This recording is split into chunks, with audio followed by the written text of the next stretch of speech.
वजीरपुर नामक गांव में सुमित रहता है। सुमित बहुत गरीब लड़का है।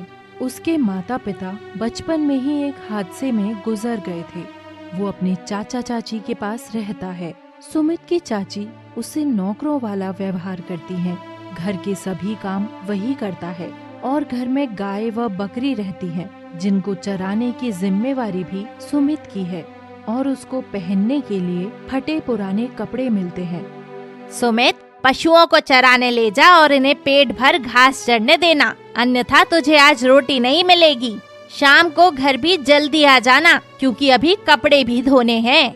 चाची जी, तेज धूप होने के कारण घास सूख गई है, इसीलिए पशु सूखी घास नहीं खा पाते। मैं कुछ नहीं जानती हूँ, मुझे सिर्फ सभी पशुओं का पेट भरा मिलना चाहिए। सुमित की चाची ने उसे 2 सूखी रोटी दी और पशुओं को चराने भेज दिया। जंगल में सुमित गाय के छोटे बच्चे के साथ खेलता है और उससे बातें करता है। सुमित ने उसका नाम हीरा रखा है। मैं चाची को कैसे समझाऊं कि जंगल की घास सूख चुकी है, आज तो मुझे भी खाना नहीं मिलेगा। सुमित पेड़ के नीचे उदास मन बैठा है और पशु भी चर रहे हैं। तभी वहाँ एक सुंदर परी आती है। परी को देखकर सुमित सिर्फ मुस्कुराता है और मन ही मन खुश होता है। परी गाय के छोटे बछड़े हीरा के साथ खेलने लगती है और ये देखकर सभी बकरी के बच्चे भी आ जाते हैं। परी सुमित के पास जाती है। सुमित परी को देखकर संभल कर बैठ जाता है। मुझे लगता है तुम सपनों में खोए हो। सुमित चुप रहता है। तुम कुछ बोलते क्यों नहीं हो? मुझे अभी भी ये लग रहा है कि मैं किसी सपने में हूँ।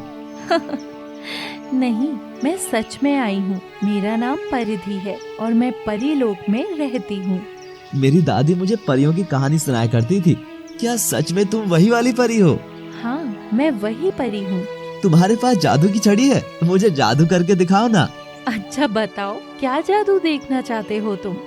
मेरे पशुओं के लिए सूखी घास है, तुम इसको हरा कर दो। ठीक है, ये तो बहुत आसान है। परी अपनी जादू की छड़ी घुमाती है और घास हरी हो जाती है। सभी पशु बहुत खुश होकर घास खाते हैं।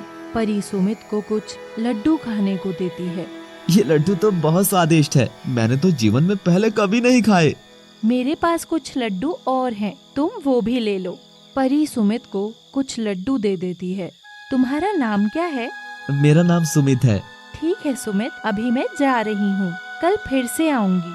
परी चली जाती है और सुमित का पेट भी भर गया है।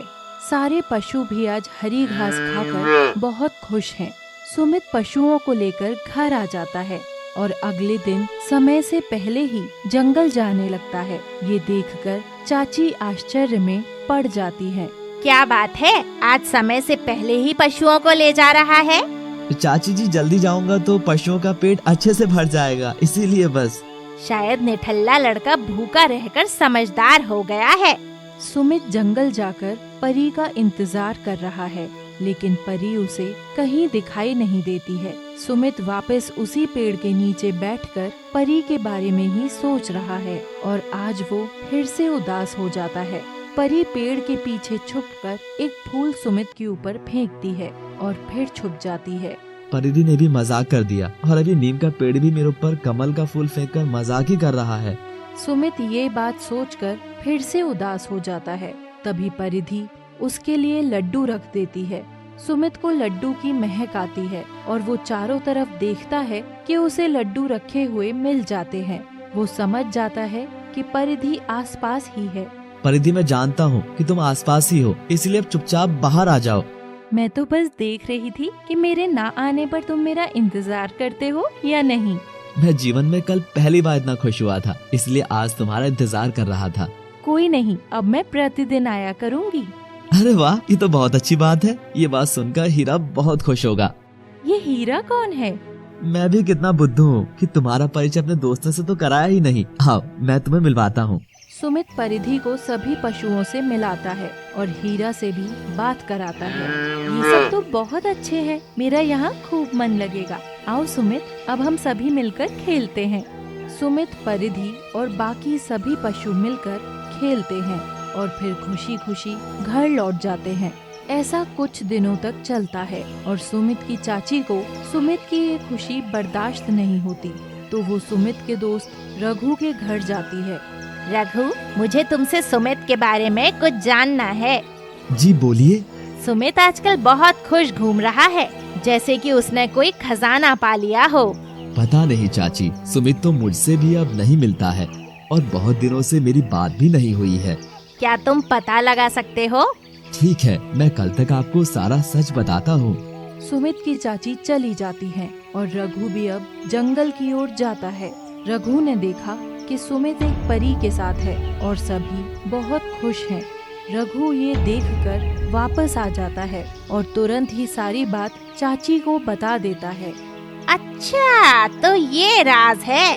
सुमित की चाची दौड़कर चाचा के पास जाती हैं और उनको सारी खबर सुनाती हैं।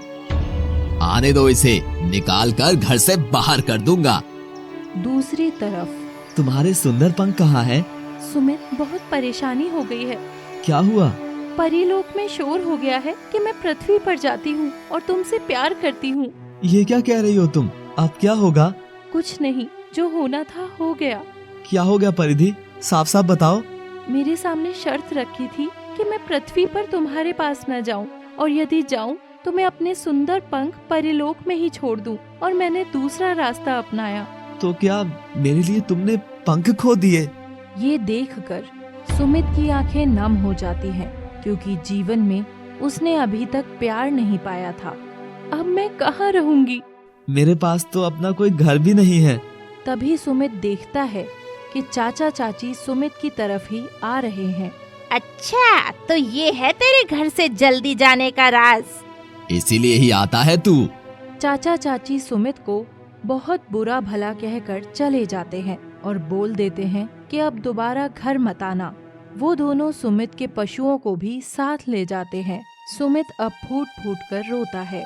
सुमित, तुम रोना बंद करो, सब ठीक हो जाएगा। कैसे ठीक होगा? हमारे पास अब घर भी नहीं है। तुम मेरे साथ चलो, हम घर का इंतजाम कर लेंगे और शादी भी कर लेंगे। सुमित और परिधि गांव के पास ही एक सुंदर घर बना लेते हैं और मंदिर में शादी कर लेते हैं। परिधि ने सुमित को कुछ शक्तियां दी और जड़ी बूटी की सहायता से दोनों गांव वालों का इलाज करने लगे। सुमित का नाम अब बड़े अमीर लोगों में गिना जाता है। परिधि ने अपनी शक्ति से सभी जरूरत की वस्तुएं ले ली और आराम से रहने लगे। कुछ दिन बाद परिधि को पता चला कि वह गर्भवती है और ये खबर सुनकर सुमित भी बहुत खुश हुआ। सुमित और परिधि की तरक्की देखकर चाचा चाची और रघु को जलन हो रही है और वो सही समय आने का इंतजार करते हैं। काश ये परी मुझे मिली होती, मेरी तो किस्मत ही चमक जाती। काश मैंने उसने रिश्ता ना तोड़ा होता तो मैं आज बहुत धनवान हो गया होता। पछतावा करने से कुछ नहीं होगा, सुमित और परिधि को अलग करना ही होगा। वो एक दूसरे को बहुत प्यार करते हैं, वो कभी अलग नहीं होंगे। वो सब तुम मुझ पर और रघु पर छोड़ दो। एक दिन परिधि और सुमित की किसी बात पर लड़ाई हो जाती है और सुमित नाराज होकर बाहर चला जाता है कि तभी चाची और रघु परिधि के पास दवाई के बहाने पहुंच जाते हैं और परिधि को रोता देखकर उसको सुमित के खिलाफ भड़काते हैं।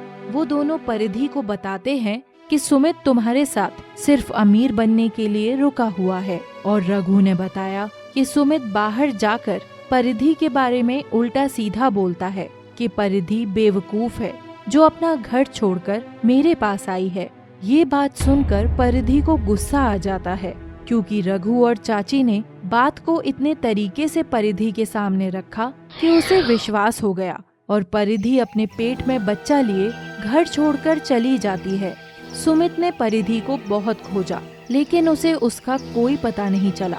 सुमित की हालत रो रो कर बिल्कुल पागलों की जैसी हो गई है और चाचा चाची व रघु ये देखकर बहुत खुश हैं। दूसरी तरफ परिधि पिछले कुछ महीने से किसी दूसरे गांव में रहने चली गई और सबकी मदद करने लगी। गरीब व गंभीर रोगों से ग्रस्त व्यक्ति दूर दूर से परिधि के पास सहायता लेने आने लगे। परिधि को गर्भवती परी के नाम से जाना जाने लगा और कुछ दिन बाद परिधि ने एक सुंदर बेटी को जन्म दिया। परिधि की ख्याति गर्भवती परी के नाम से दूर दूर तक फैल गई और इसकी खबर सुमित के कानों में पड़ी। मैंने सुना है कि गर्भवती परी सबकी मदद करती है। मैं भी उसके पास जाऊंगा और अपनी परिधि को वापस पाने की प्रार्थना करूंगा। सुमित अगले दिन उठकर उसी गांव की ओर चलने लगता है तो वो देखता है कि रास्ते में भी लोग गर्भवती परी के बारे में बात करते हुए जा रहे हैं। सुमित ने जाकर दरवाजा खटखटाया और दरवाजा न खुलने पर उसने आवाज लगाई, जो कि परिधि ने पहचान ली। कोई है अंदर? आवाज बदलकर, हाँ जी बताइए। मैंने सुना है कि आपसे जो भी मांगते हैं वो आप दे देती हो। मैंने भी अपनी परिधि को खो दिया है। वो मुझे कैसे मिलेगी? मुझे बता दो। मुझे उसके पास जाना है। मैं उसके बिना नहीं रह सकता। मैं आपकी चौखट पर ही सिर मार मार कर मर जाऊंगा। सुमित अपना सिर पटकने लगता है। परिधि से देखा नहीं जाता और वो गोद में बेटी को लिए दरवाजा खोलती है। उठो सुमित, आश्चर्य से। परिधि तुम? हाँ, मैं ही गर्भवती परी हूँ और ये हमारी बेटी है। सुमित खड़ा होकर दोनों को गले लगा लेता है और दोनों अपनी अपनी बेवकूफियों पर पश्चाताप करने लगते हैं कि हमें किसी और की बातों में आकर अलग नहीं होना चाहिए था। सुमित और परिधि अपनी बेटी को लेकर इस गांव से दूर एक शहर में चले जाते हैं और खुशी खुशी रहते हैं।